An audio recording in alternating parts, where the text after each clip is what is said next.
An American just left me a comment asking, I'm going on vacation to Mexico. Should I be concerned about my house? In response to my video about Canada preparing for war because America intends to invade and occupy us.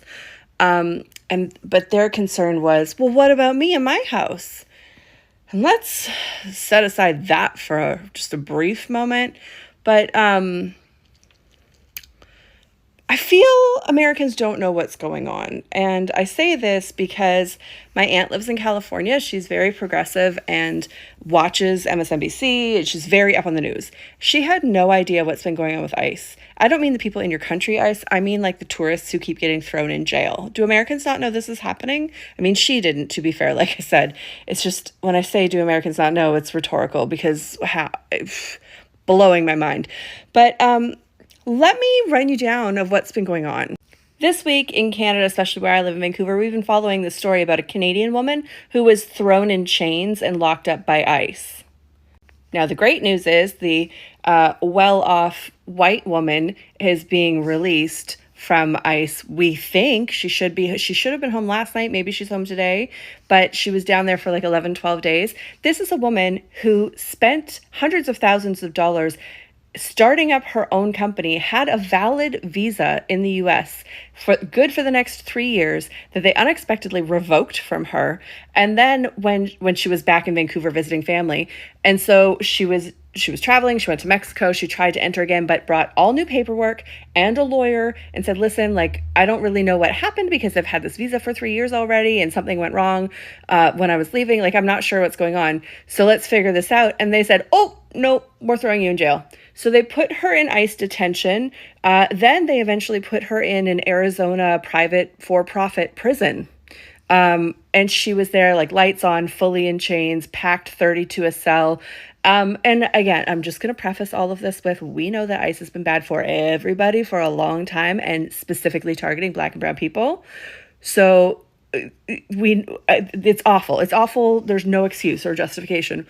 And those are the conditions that have always been there. But it is no coincidence that all of a sudden a bunch of white people are also experiencing this from other countries. In fact, the news said, and lawyers said, this is very strange. It's like a paperwork issue. Nobody's ever really been thrown in jail for this. And clearly they were using her to set an example or as some sort of political pawn. Then we have this sweet girl. Her name is Becky Burke. She's from the UK, I believe Wales. I might be wrong. She was backpacking all through the US and doing things where she would like stay at somebody's home. She'd do a homestay and like clean up around the house. And she tried to come into Canada and Canada was like, ooh, you can't really do that here because we consider that work. So sorry, you're going to have to stay in the US. So when they turned her around at the land border and was like, oh, sorry, like stay in the US people went like, oh, no, totally illegal. Even though you've been here for a while, we're throwing you in ICE detention. I think she's been there for weeks now, maybe 30 days. I'm losing count. It's been a while. This other German woman was on vacation in Mexico, had all of her paperwork, was there with her best friend who is from Los Angeles. They decided to travel back to Los Angeles. Now, both of these women are tattoo artists, and they had some tattooing equipment with them. And when she got to the border, they decided, oh, you're taking work from Americans. We're going to throw you in jail because you're trying to do stuff illegally. She was in solitary for 8 days. And that woman is still there, to my knowledge. I've also had other people tell me about 2 other Germans that have been detained.